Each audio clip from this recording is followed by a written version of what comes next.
నమస్కారం. రామాస్ తత్వ విచార ఛానల్లో ఈరోజు ఒక చిన్న కథతో మళ్ళీ మీ ముందుకు. ఇది ఇద్దరు మిత్రుల కథ.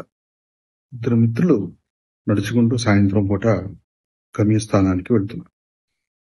వారికి దారిలో ఒక చిన్న అడవి ఒకటి ఎదురైంది. సరే, అడవిలో నడుచుకుంటూ వెళ్తున్నారు.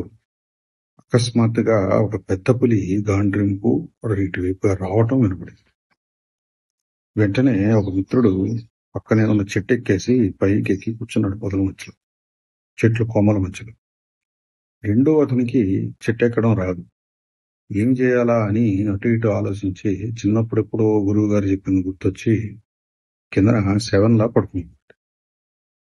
శవాలని కదలలేని వాటిని పెద్ద పులులు పెద్దగా పట్టించుకోవు కాబట్టి పెద్ద పులి వచ్చి చుట్టుపక్కలంతా చూసి వాడిని వాసన చూసి ఇదేదో కళేబరంలా ఉంది, మనకి పనికిరాదు అనుకుని వెళ్ళిపోయింది.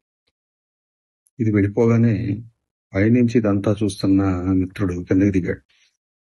దిగి, మిత్రమా, పెద్ద పులి నీకు చెవిలో ఏం చెప్పింది అంటే, మిత్రుణ్ణి తినేటప్పుడు జాగ్రత్తగా ఎన్నుకో. కష్ట సమయాల్లో వదిలి వెళ్లిపోయే మిత్రుడు ఉన్నాడు చూసావా, పైన చెట్టుకి కూర్చున్నాడు, ఎటువంటి వాటితోటి మిత్రత్వం చేయకు అని చెప్పింది. అంటే దీన్ని బట్టి మనం అర్థం చేసుకోవాల్సింది ఏంటి అంటే, మిత్రత్వం చాలా మంచిది.